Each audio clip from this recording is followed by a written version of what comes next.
What happens when the richest being in the galaxy owes his life, his wife, and his unborn heir to a teenage scavenger from the cosmic scrapyards?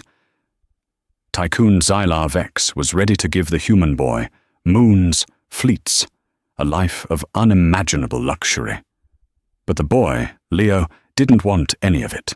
He made one simple, humble request. A request so personal, so profoundly human, that it didn't just confuse the alien billionaire, it shattered his pride, challenged the core of his ancient civilization, and sent shockwaves through the corporate empires of the stars. This isn't a story about a reward. It's about reckoning. The nest was a place defined by echoes.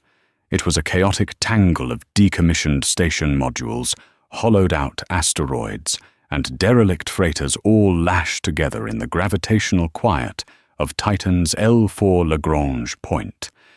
It was a haven for scavengers, mechanics, and those who preferred the silence of the void to the noise of civilized space. For 17-year-old Leo Vance, it was simply home. His apartment was the command deck of a pre-FTL scout ship, the Stargazer 7, its viewport scarred by micrometeorites, but still offering a breathtaking panorama of Saturn's majestic rings. Wires like metallic vines snaked across the bulkheads, connecting his cobbled-together systems. A hydroponics bay for his meager rations, a water reclaimer that gurgled like a dying man, and the most important device in his life, the comms console. He sat before it now, his brow furrowed in concentration. His fingers, stained with grease and coolant, danced across the interface of a heavily modified long-range scanner. He wasn't looking for salvage contracts or listening for trade chatter. He was listening to a ghost. "Come on, Maya," he whispered, his voice hoarse in the recycled air. "Just a few more minutes." The data stream was a fragile thread stretching across millions of kilometers to a sterile medical facility orbiting Earth. On the other end was his sister, Maya, 2 years his junior. Her signal was weak, filtered through layers of corporate firewalls and network relays he had to slice through every single time. It was a one-way communication. She was too weak to respond, kept in a state of medically induced stasis. But the doctors at the exclusive Omnigen hospital allowed her vitals and a brainwave-to-image feed to be broadcast, a comfort measure for the family they assumed was paying the astronomical bills. They didn't know the family was a teenage boy in a scrapyard, siphoning their data with scavenged tech. A pixelated image flickered onto his screen. It was a dreamscape, a hazy, impressionistic painting generated from Maya's sleeping mind. Today, it was a field of what looked like lavender under a soft yellow sun. It was peaceful, a good sign. Her vitals scrolled on the side, heart rate stable, neural activity low. He let out a breath he hadn't realized he was holding. She was fighting Kepler's syndrome, a brutal human genetic disorder that caused a catastrophic breakdown of the nervous system. It was rare, aggressive, and incurable by any standard public medicine. The experimental treatment at Omnigen was the only hope, and it cost more per day than Leo could make in a decade of prime salvage. So he scraped, he saved, and he watched her dream of lavender fields, praying for a miracle. As he was about to sign off, a discordant burst of static tore through his headphones, making him wince.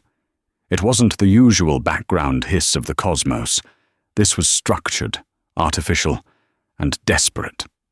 He toggled a few switches, rerouting the signal through a cascade of diagnostic filters. It was a distress call, so heavily degraded it was barely recognizable. Standard galactic common, but with a strange, fluting accent. The signal was old, maybe several hours, bouncing off the debris in the asteroid field beyond the nest. Static, A-Day. Vexus vessel, Stardust drifter. Crackle, I've support, critical. Grav plating failure. Require immediate. Hiss, occasion. Checksum corrupt. Leo's eyes widened. Vexus? As in Vexus Interstellar, the corporate behemoth run by the most powerful Xylosian in the galaxy, Xylar Vex. Xylosians were a species of crystalline beings, known for their arrogance, their incredible wealth, and their obsession with genetic purity and lineage. They saw most other species, especially humans, as chaotic, short-lived primitives. The Stardust Drifter was Xylar Vex's personal luxury yacht, a ship spoken of in hushed, envious tones. It was said to be a palace among the stars, equipped with technology that made naval flagships look like toys. For it to be in distress out here, in the galactic equivalent of a back alley, was impossible. His first instinct, the scavenger's instinct, was to ignore it. A Vexus ship meant Vexus security, and they weren't known for their sense of humor. Responding could get him arrested for signal piracy, or worse. But then a fragment of the message repeated, clearer this time. Unborn heir.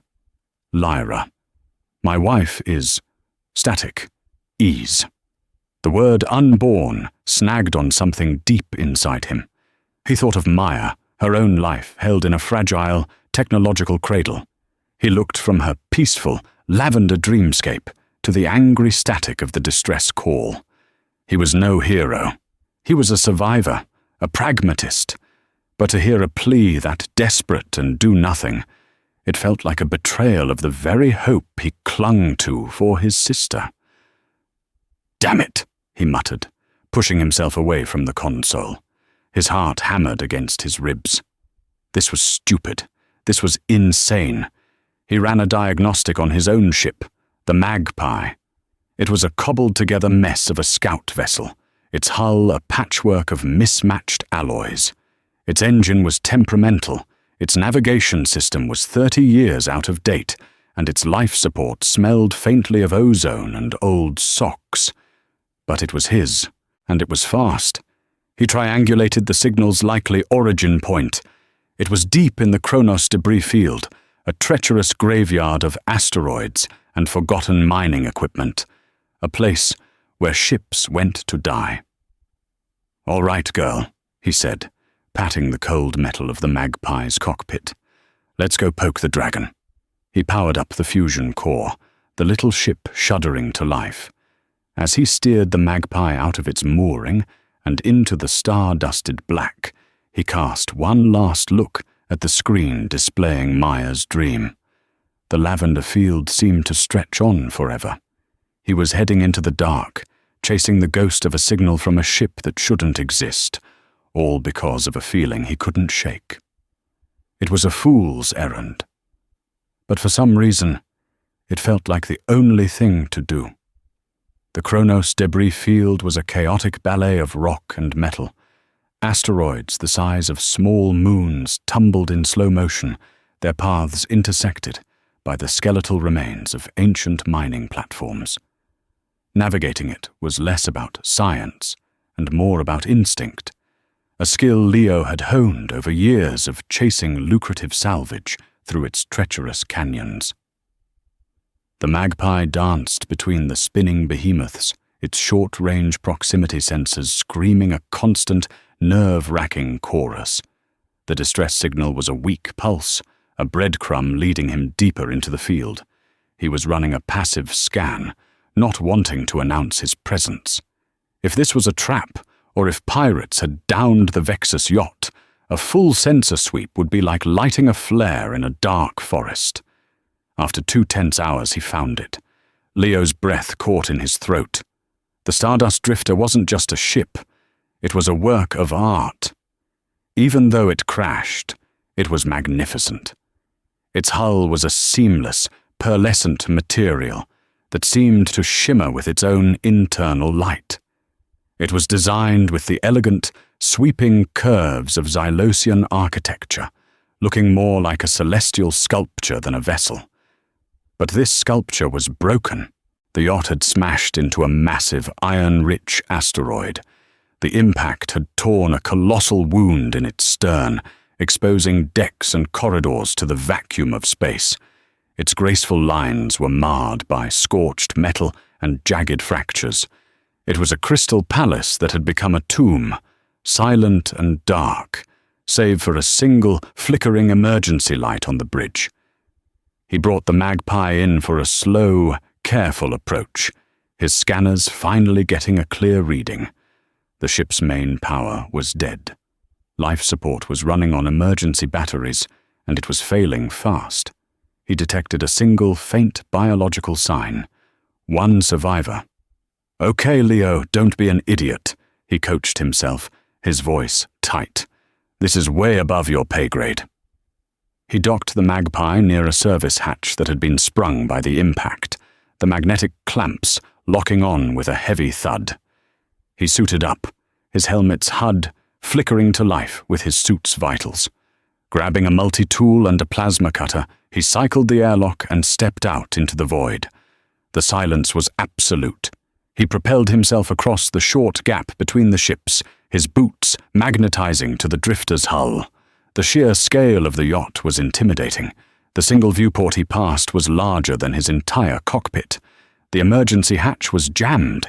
He braced himself and attached the plasma cutter, slicing through the locking mechanism with a shower of silent, brilliant sparks.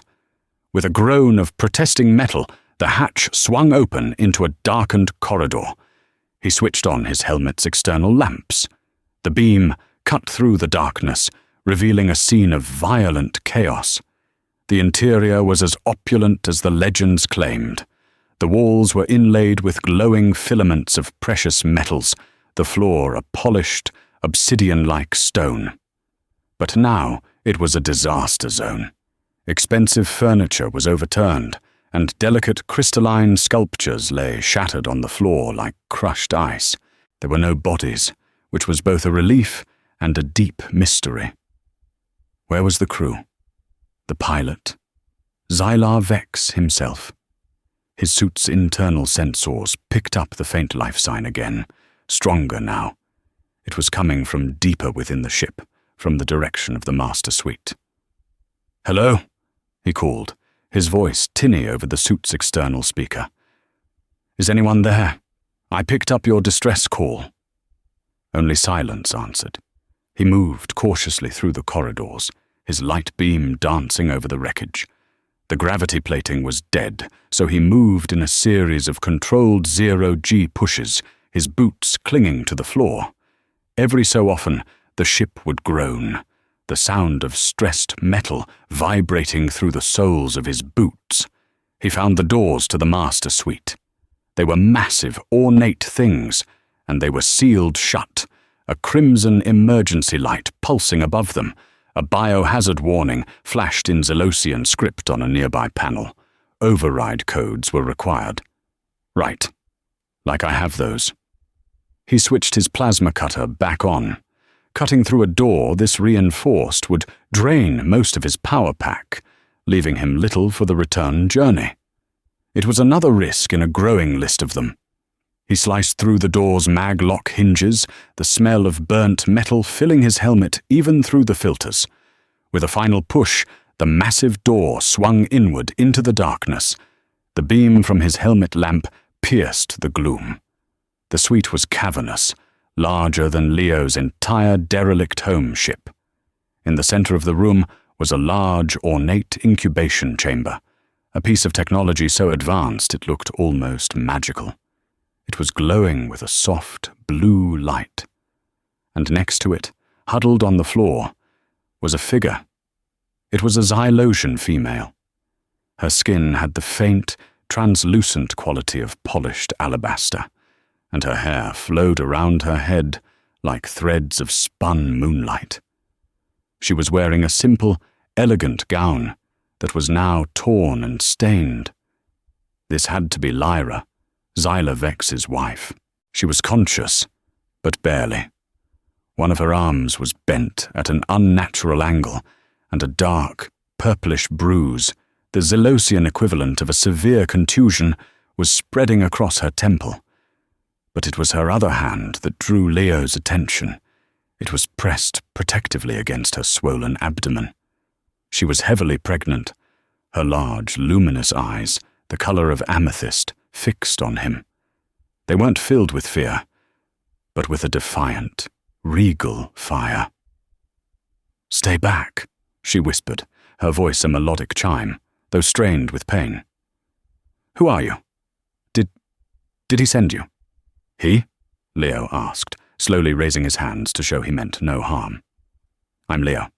I'm a scavenger. I picked up your distress signal." Relief and suspicion warred in her gaze. "A scavenger? Alone?" "Just me and my ship," he confirmed, taking a cautious step closer. "Life support on this thing is about to go critical. We need to get you out of here." He gestured to the glowing incubation chamber. "What's the biohazard warning for?" Pain tightened her features. The impact. It induced premature labor. The ship's aort dock placed me in sterile quarantine. The chamber. It's a gestational stasis pod. It's the only thing keeping my child alive. But its power is failing. Leo's blood ran cold. This wasn't just a rescue anymore. It was a race to save 2 lives, one of whom hadn't even been born yet. He looked from the injured alien noblewoman to the flickering lights of the advanced pod keeping her child safe. His simple plan of grabbing a survivor and running just flew out the airlock. This had just become infinitely more complicated. "The pod can't be moved while it's active," Lyra stated, her voice trembling but firm. "The gravimetric field that protects the infant is calibrated to this ship's specific resonance. Any attempt to transport it without first properly transferring power and recalibrating the field would be fatal." Leo's mind raced, a frantic checklist of his own ship's capabilities versus the impossible demands of the situation. The Magpie had a standard power generator, enough to run its own systems and maybe jumpstart a small freighter. The gestational pod, however, was a piece of bespoke Xylosian tech. Trying to power it with his ship would be like trying to charge a data crystal with a car battery. He knelt, his helmet lamp illuminating the pod's control interface. The display was in the flowing, complex Xylosian script, but the core diagnostic symbols were universal. A large red icon blinked ominously. External power, 4%. Below it, another indicator. Internal battery, 17 minutes remaining. 17 minutes, Leo breathed. Okay, we can work with this." "Work with what?" Lyra asked, her regal composure cracking. "My husband's security team should have been here hours ago. We are going to die here." "No, we're not," Leo said, a surge of adrenaline sharpening his focus. He wasn't a doctor or a trained rescue specialist. He was a mechanic, a tinkerer. He saw the universe as a series of broken machines waiting for the right fix. "I can't move the pod, but maybe I don't have to. I just need to get power to it." He turned and bolted from the room, ignoring Lyra's startled cry. He moved with a scavenger's purpose, his eyes scanning the wreckage not for value, but for components. In a ravaged engineering substation, he found what he needed. A primary power conduit, thick as his arm, its casing cracked, but the core filaments intact. In a galley, he ripped an energy regulator from a food synthesizer. It wasn't ideal, but it was designed to handle fluctuating power loads. He returned to the suite, dragging a massive cable behind him, his arms aching from the effort. Lyra watched him, her amethyst eyes wide with a mixture of hope and disbelief. "My ship, the Magpie, has a portable fusion generator," he explained, already stripping the ends of the conduit with his multi-tool. "I'm going to run this cable from its external power port, through the airlock, and connect it here. The regulator from the food synth should, in theory, step down the voltage so it doesn't fry your pod systems." "In theory?" she echoed, her voice faint. "Theory is all we've got right now," he grunted, wrestling with the heavy cable. "Internal battery. 12 minutes remaining." The next few minutes were a blur of frantic, precise activity that Leo would later call his symphony of scrap. He raced back to the Magpie, rerouted its primary power through the external port, and attached the salvaged conduit. He then hauled the other end of the cable through the dark, silent corridors of the drifter, the heavy line fighting him in zero-G. He secured it with magnetic clamps ripped from wall panels, a desperate, ugly solution that snaked through the pristine ruin of the ship. Back in the suite, he fused the conduit to the regulator, his hand surprisingly steady. Internal battery, 5 minutes remaining. Now came the hardest part. The pod's power inlet was a proprietary Xylosian design, a complex, crystalline array he couldn't possibly interface with. He'd have to bypass it, tapping directly into the pod's internal battery system. One wrong connection, 1 microsecond of power surge, and the mission was over. "I need to open the main service panel on the pod," he said to Lyra. "I need you to tell me exactly what I'm looking at." He pried open the panel, revealing a terrifyingly beautiful and complex web of crystalline circuits and glowing energy channels. It looked like the inside of a geode brought to life. Lyra, wincing in pain, pulled herself closer. The pulsing blue channel is the primary power feed. The smaller, silver ones are diagnostic systems. You need to connect to the node where the blue channel meets the main capacitor matrix. There. She pointed a trembling finger. Internal battery. 2 minutes remaining. All right, this is going to be a rough patch. When I connect this, all non-essential systems on my ship are going to go dark. It's going to get bumpy, he warned. He took a deep breath. His entire world narrowed to the tip of the conduit and the glowing blue node. He could hear his own heartbeat thumping in his ears. He thought of Maya, of the fragile thread of her own life sustained by machines. He had to do this. With a final, steady movement, he pressed the stripped conduit against the crystalline node. For a terrifying second, nothing happened. Then, with a loud hum that vibrated through the deck, the connection was made. The lights on the Magpie flickered and died as its generator diverted all power. The emergency lights in the drifter suite dimmed, then surged with brilliant intensity.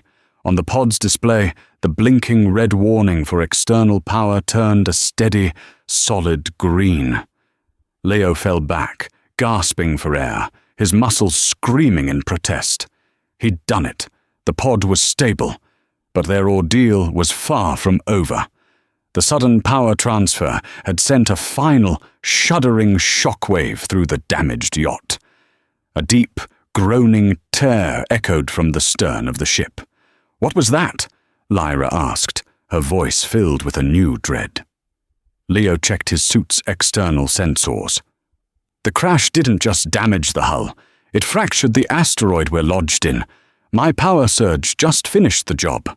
He swore under his breath. "The asteroid is breaking apart, and we're right in the middle of it."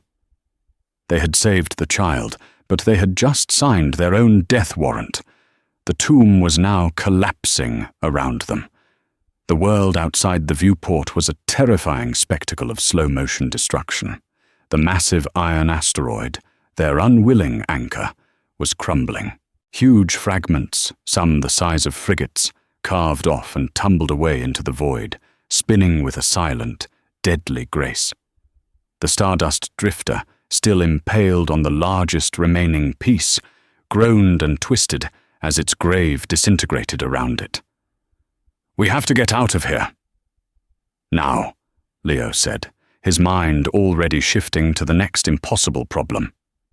"The pod," Lyra began, her gaze fixed on the now stable gestational chamber. "The pod is stable, but it's still calibrated to this wreck. We move it, the baby dies. We stay, we get crushed." Leo stated the grim equation. "There's only one way. I have to move the whole damn section." It was the most insane idea he'd ever had. He planned to use his plasma cutter to slice the entire master suite free from the rest of the dying yacht.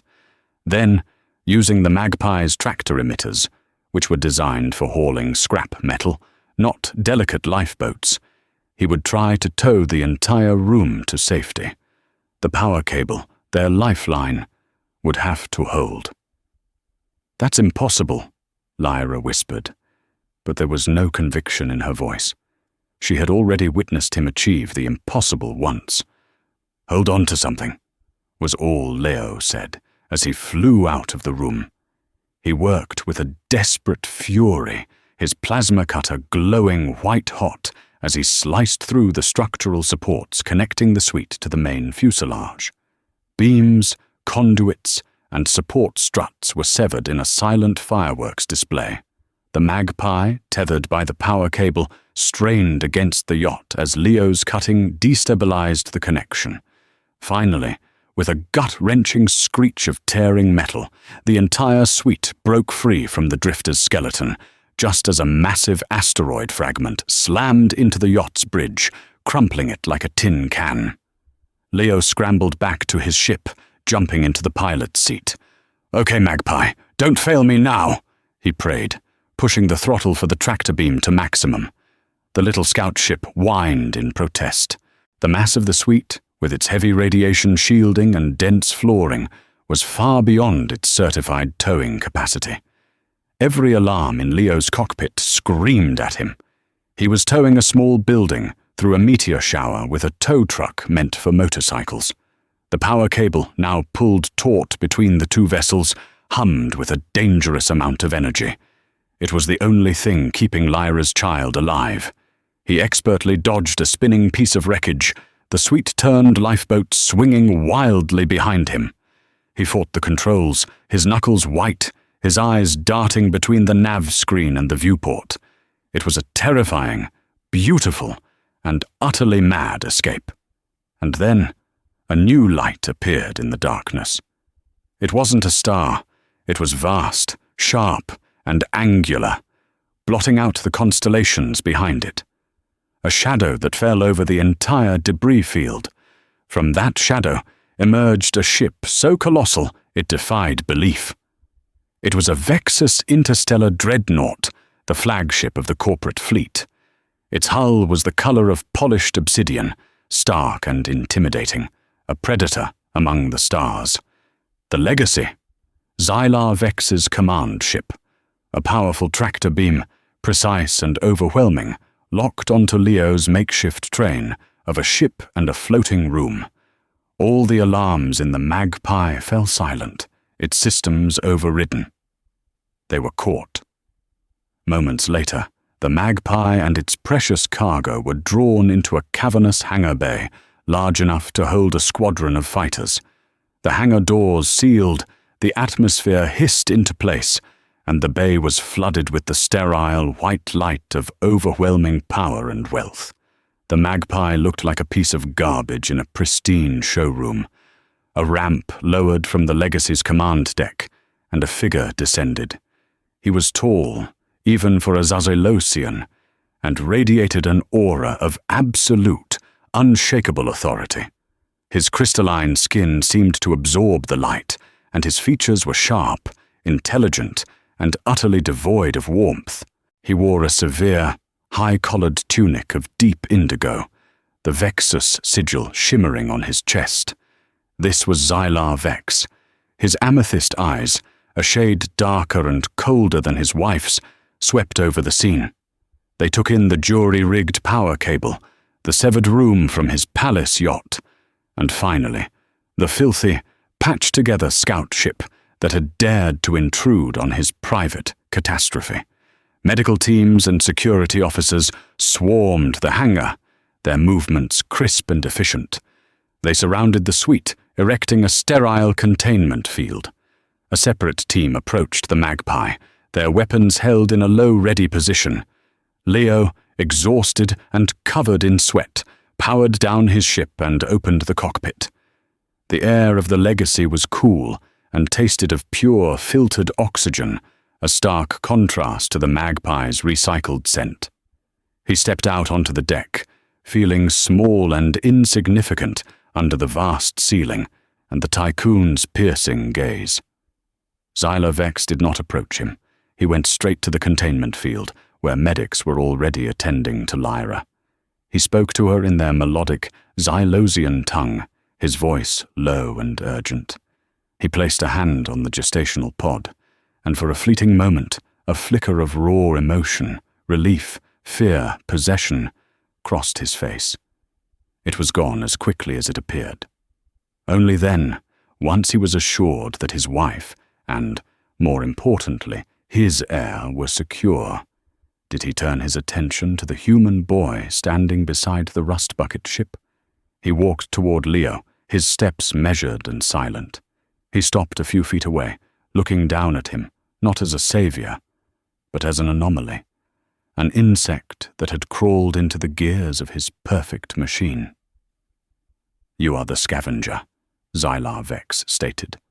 It was not a question. His voice was a deep, resonant baritone, laced with an arrogance that had been earned over generations of absolute dominance. "You have interfered with a Vexus private matter, but you have also preserved the Vexus line. By our ancient customs, a debt has been incurred. I am prepared to be generous." He made a subtle gesture, and a subordinate approached, holding a data slate. "Name your price, human," Xyla said, his tone suggesting this was a tedious but necessary transaction.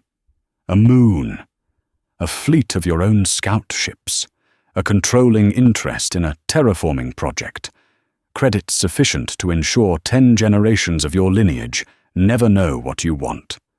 Whatever your primitive mind can conjure, ask for it now and be gone from my sight." He spoke of galaxies and fortunes as if he were offering a trinket. To him, this was a simple matter of balancing the books. He had received a service of incalculable value, and he would now provide payment of equal measure to clear the debt and restore order to his universe. He waited, his expression one of bored patience, for the grubby human boy to beg for his scrap of the cosmos. Leo stood on the hangar deck of the Legacy, the sheer oppressive scale of Xyla Vex's wealth and power pressing in on him. The air hummed with technologies he couldn't even name. The medics attending to Lyra moved with a silent, eerie efficiency. Everything was perfect, sterile and cold. He felt like a speck of dust on a polished lens. He looked at Xyla Vex. The alien Tycoon was not looking at a hero or a rescuer. He was looking at a dirty line item on a ledger, a debt to be paid and forgotten. The offer of moons and fleets was not made out of gratitude. It was an act of supreme arrogance, a demonstration that anything and anyone in the universe could be bought. Leo thought of the desperate plea in the static, of Lyra's terrified eyes in the dark, of the humming pod that held a life not yet begun. He had risked everything, not for a price, but because it was the right thing to do. And now, this being, this crystal king, was trying to sweep it all under a rug woven from gold. Then his mind went, as it always did, to Maya. He saw her face, pale and peaceful in her medical stasis. He saw the dream image of her lavender field, a fragile beauty sustained by scavenged data and desperate hope. That was a life that couldn't be bought with a moon. That was a debt of love, not commerce. A quiet strength, born of desperation and love, solidified within him. He met Xyla Vex's cold, amethyst gaze without flinching. "No," Leo said. The word was quiet, almost lost in the cavernous hangar, but it landed with the force of a physical blow. Xyla's impassive facade cracked. A flicker of disbelief, of genuine shock, crossed his features. His subordinates, who had been watching with detached professionalism, froze. "What did you say?" Xyla asked, his voice losing its bored cadence, replaced by a sharp, dangerous edge. "I said no," Leo repeated, his own voice clearer now, stronger. "I don't want your moons. I don't want your fleets or your credits." Xylar Vex stared at him, truly seeing the boy for the first time. This was not the expected response. This was an error in the calculation. Greed was the universal constant, the language he understood. This was illogical. "Do not be a fool, human," Xylar said, his voice dropping to a low growl. "A display of false modesty is insulting. There is no price I cannot pay. Name it." "It's not about modesty," Leo said, shaking his head. "A debt is a debt, you're right. But what I want, it's not something you can just buy and hand over." He took a half step forward, his worn-out scavenger's jacket a stark contrast to Xylar's immaculate tunic.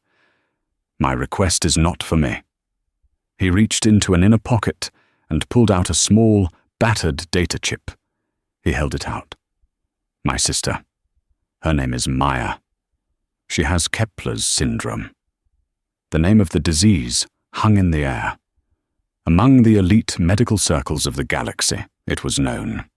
A human-specific genetic horror story, notoriously complex and resistant to conventional gene therapies. She's in a hospital back in the Sol system, Omnigen. They're keeping her stable, but they can't cure her. They're just managing the decline.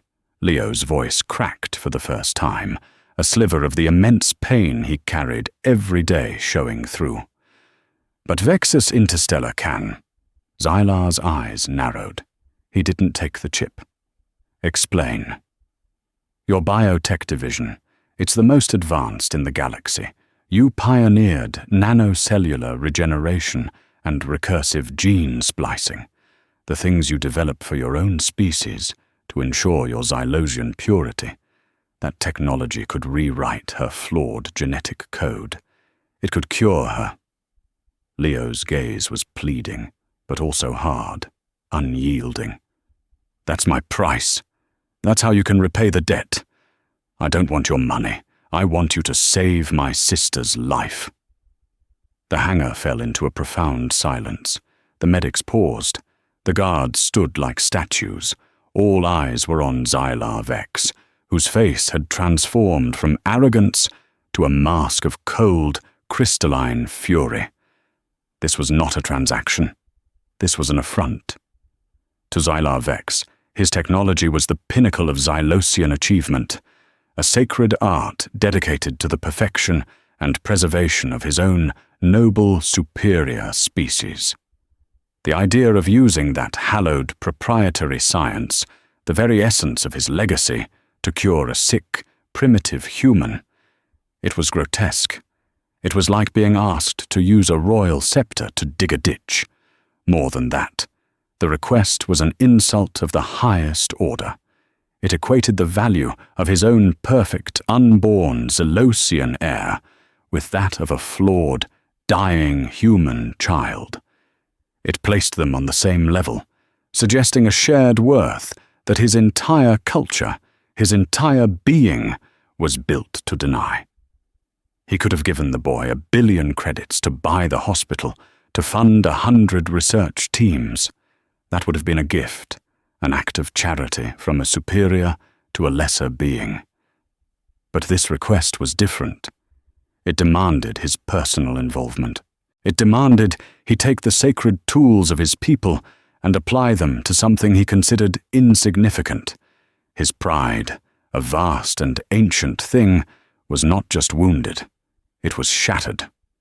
The boy hadn't asked for a fortune. He had asked for something far more costly.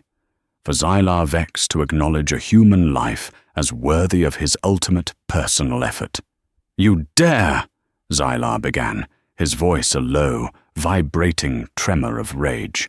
He took a menacing step toward Leo, but from behind him, another voice, soft but clear, cut through the tension. "Xylar." It was Lyra. She was now sitting up on a gurney, a shimmering medical field knitting the bones in her arm. Her face was pale, but her amethyst eyes were fixed on her husband, and they held a warning. "He saved us," she said simply. "He saved our son." Her words did not quench Xylar's rage, but they contained it. He stood frozen between his wounded pride and the undeniable truth of his wife's statement. The debt was real. The life of his heir, the future of his line, had been in the hands of this human. Xylar Vex looked from his wife to the precious pod, and then back to the small, defiant human boy holding out the data chip. The Tycoon's mind, a brilliant engine of commerce and strategy, was caught in a logical paradox it couldn't solve. Honor demanded he repay the debt, but his entire world-view, the very pride that defined him, screamed that the price was an abomination. He was the most powerful being in the galaxy, yet he had never felt so trapped. For 2 full days, Xylar Vex secluded himself in his private observatory aboard the Legacy. It was a dome of flawless, transparent crystal that offered an uninterrupted 360-degree view of the cosmos.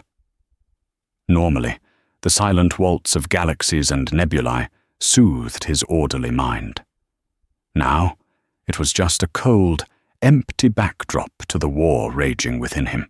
He had sent Leo and his wreck of a ship to a guest hangar, under guard, with strict orders that the human was not to be harmed, but also not to be communicated with.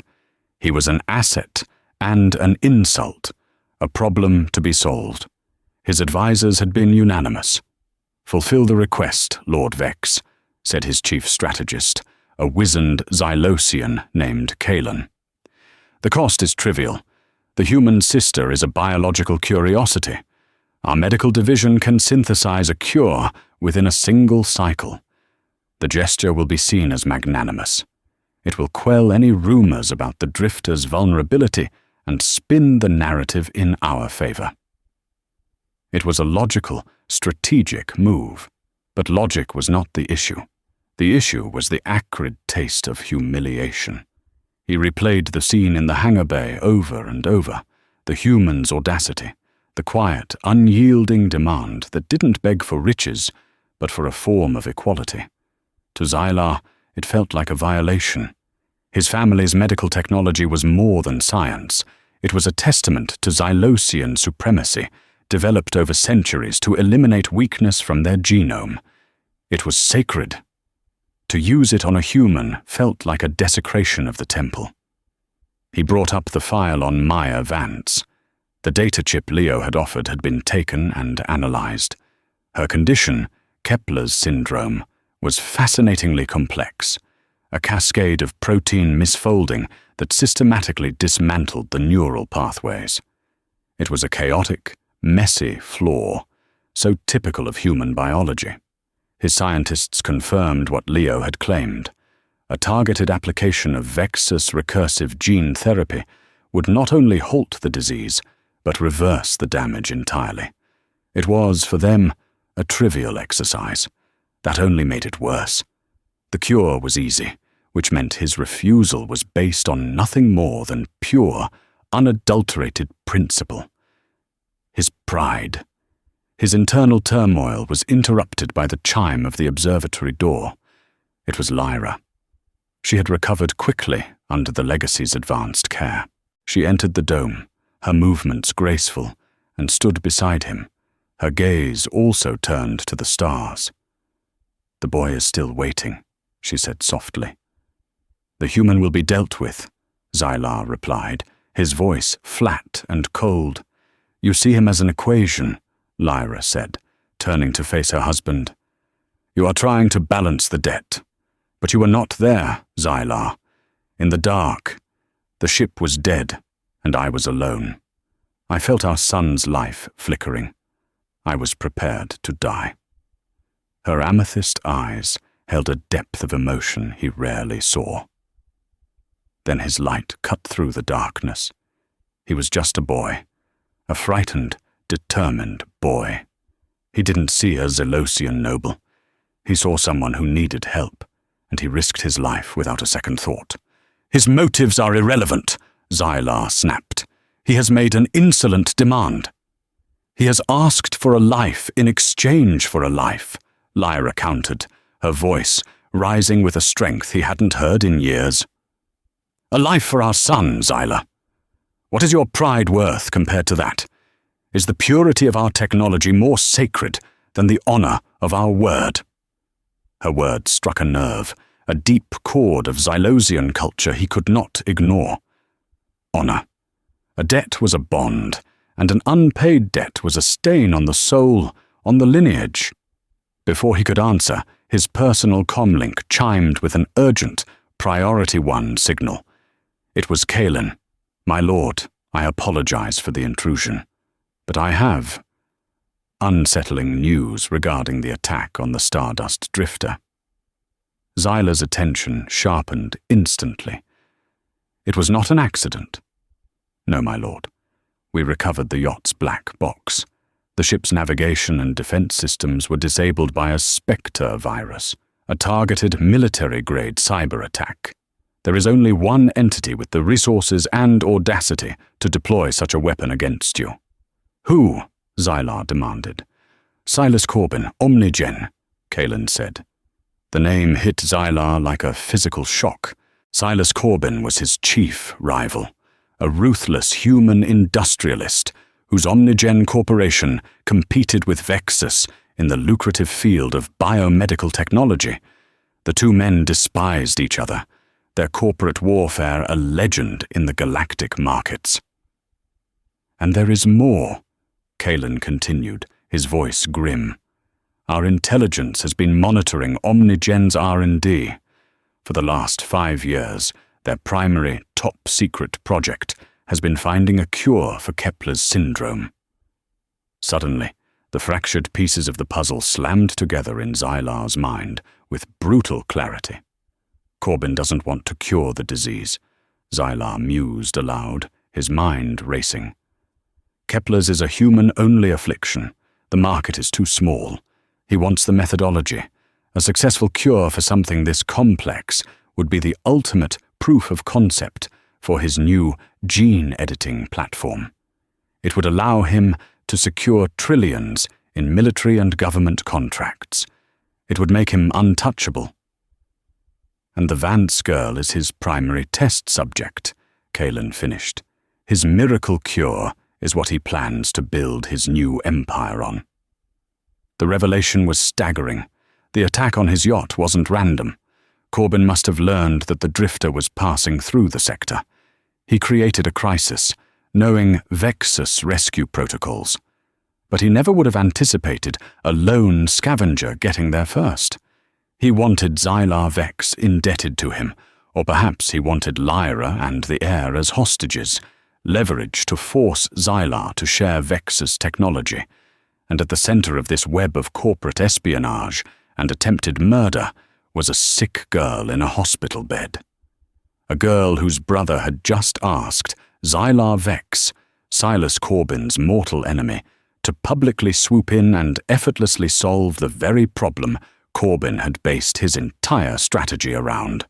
To cure Maya Vance was no longer a simple matter of repaying a debt to a scavenger. It was now a strategic masterstroke. It would be a public, humiliating slap in the face to Silas Corbin. It would be Xyla Vex demonstrating the effortless superiority of his technology, succeeding where his rival had struggled for years, and stealing his prize right from under his nose. The act was the same, but the motivation had been twisted. It was no longer about honor or charity. It was about vengeance. It was about power. It was a way to satisfy the debt while feeding his pride, not shattering it. A cold, cruel smile touched Xyla Vex's lips for the first time in days. Kalen, he commanded, prepare my personal shuttle, chart a course for the Sol system, and get our medical division ready. Tell them to prepare the Kepler protocol. I have a point to make. Lyra watched him, her expression unreadable. She had argued for honor, and somehow the result was the same. But she could see the cold fire in her husband's eyes. He wasn't going to save a life out of gratitude. He was going to save it as an act of war. The Omnigen Orbital Hospital was a monument to corporate branding. Gleaming white, shaped like the company's logo, it hung in high Earth orbit, a beacon of expensive, exclusive healthcare. Xylar Vex's shuttle, a sleek obsidian dart, sliced through the system's commercial traffic with an authorized priority clearance that spoke of immense influence. It docked with a precision that made the station's own tugs look clumsy. Xylar Vex did not request permission to board. He, along with a retinue of Vexus medical specialists and impassive security guards, simply disembarked as if they owned the station. Hospital administrators, led by a flustered human director named Dr. Evans, scrambled to meet them, their faces a mixture of awe and terror. Leo followed a few steps behind Xylar, feeling utterly out of place. He was back in his worn scavenger gear, a deliberate choice by Xylar. The Tycoon had insisted he be present. "You will witness the payment of the debt," was all he'd said. Leo knew this wasn't about him anymore. He was a prop in a play he didn't understand, but as long as it ended with Maya getting cured, he would play his part. The confrontation happened in the pristine white corridor outside the long-term care wing. Silas Corbin stood waiting for them, flanked by his own formidable security team.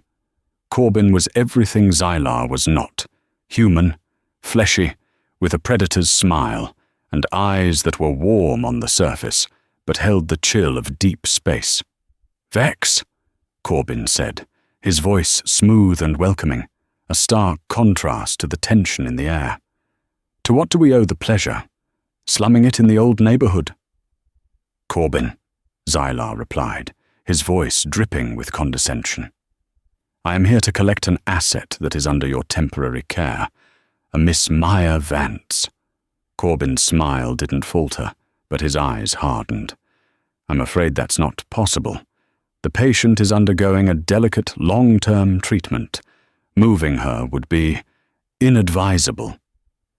"Her treatment is a failure," Xylar stated, his voice booming in the confined space. "You have been prodding at her genome for 5 years with your primitive tools, searching for a breakthrough you are not equipped to achieve. Your experiment is over." He gestured to Leo. "This boy, a human scavenger, rendered a great service to my family. In payment, I will do for his sister in 1 day what you have failed to do in half a decade. We are here to cure her." The words were a declaration of war. Xylar was publicly exposing Corbin's failure, his weakness. The administrators and doctors standing by looked on in horrified silence. Corbin's face finally lost its manufactured charm, twisting into a snarl. "You have no jurisdiction here, Vex. You will not touch my patient." "She is not your patient. She is your lottery ticket," Xylar countered coolly. "And you have just lost." He nodded to his security chief. The Vexus guard stepped forward, their advanced energy rifles raised. Corbin's men tensed, their hands going to their own ballistic sidearms. The air crackled with the promise of violence. For a moment, Leo thought a firefight was about to break out in the sterile halls of his sister's hospital. But then, Xylar did something unexpected. He raised a hand, halting his guards. He looked past Corbin, his gaze locking with Dr. Evans, the trembling station director. "Doctor," Xylar said, his tone shifting from combative to one of pure logical command. "My medical team is prepared to administer a complete genetic recording for Kepler's syndrome. Our methods are non-invasive, with a success rate demonstrated in all prior simulations. Your prime directive is the well-being of your patient. Mr. Corbin's prime directive is his stock price. As the chief medical officer of this facility, who will you allow to treat the child?" He had bypassed the corporate war and turned it into a medical and ethical choice. He had cornered them all. Dr. Evans, sweating profusely, looked from Corbin's furious face to Xylar's imperious calm. His Hippocratic oath won out over his corporate loyalty. "Let them pass," Evans whispered to Corbyn's security chief. Corbyn looked as if he was about to explode, but in the face of his own medical staff turning on him, he was powerless. He threw Zylar a look of pure hatred, then stepped aside. The Vexus team swept into Maya's room. It was a simple, sterile space, dominated by the stasis pod in the center. On the monitor, Leo saw the familiar, hazy image of her lavender field. He felt a lump form in his throat. Zylar didn't delegate. In a move that surprised everyone, including Leo, he personally supervised the procedure. He donned a sterile medical overtunic and directed his scientists with crisp, precise commands. They deployed a device that looked like a silver halo, which hovered over Maya's pod, emitting a soft, blue light. Nanites, programmed with the corrected genetic sequence, were delivered through a painless, microscopic mist. It was elegant. It was swift. It was devastatingly superior to anything Omnigen could have dreamed of. Leo stood in the observation antechamber, his hands pressed against the glass, watching the biomonitors. He watched as the aberrant protein markers in her blood vanished. He watched as the frantic, chaotic signals in her neural scan smoothed out into calm, healthy rhythms. On the dream feed monitor, the lavender field became sharper, more vibrant, the colors richer than he had ever seen. The procedure took less than an hour. "It is done," Zylar announced, stepping back into the antechamber, his work complete. She will awaken from stasis within 12 hours. Full recovery of motor functions will take several weeks of physical therapy, but the disease is gone. Permanently. He turned to Leo. His expression was not one of triumph, but something more complex, something weary. He had won his corporate battle. He had humiliated his rival. But in the process, he had been forced to focus his immense intellect and sacred technology on saving one small human girl. He had been forced to see her not as a data point, but as a life. "The debt is paid," Zylar said, his voice back to its usual cold tone. "Thank you," Leo said, his voice thick with an emotion he couldn't contain. Tears streamed down his face. I don't know how to thank you." "Do not thank me," Zylar said sharply. "This was a transaction, nothing more." But as he turned to leave, he paused. He looked back at Leo, at the tears of gratitude on the boy's face. He glanced through the glass at the sleeping girl who was the centerpiece of his grand victory, yet also just a sister who was now safe. For the first time, Zylar Vex seemed to consider the possibility that an act could be two things at once, a strategic masterstroke and a genuine miracle. He didn't smile. He didn't offer any words of comfort, but his cold amethyst eyes held a flicker of something new. It wasn't warm, not yet. It was a sliver of grudging respect, a silent acknowledgement that the human boy's humble request had forced him down a path that had not only defeated his enemy, but had also, in some small, infuriating way, forged a piece of honor he hadn't known was missing. He gave Leo a single, sharp nod, a gesture between equals, and then swept from the room, leaving the scavenger to his quiet, personal victory in a war he never even knew he was a part of. Leo turned back to the window, his gaze fixed on his sister, waiting for her to wake up and see a real sky instead of a field of dreams. In the end, Zylar Vex got his victory, but not the one he expected. He set out to win a corporate war, but was forced to honor a human debt. Leo Vance didn't ask for the universe. He asked for a single, precious life, and in doing so, he taught the proudest being in the galaxy a lesson in humility. It's a story that proves that the greatest strength isn't found in massive flagships or galactic empires, but in the fierce, stubborn love of a brother for his sister, and the quiet courage to ask for what truly matters. What would you have asked for? A planet of your own, or something more? Let us know in the comments below. We love reading your thoughts on these moral dilemmas.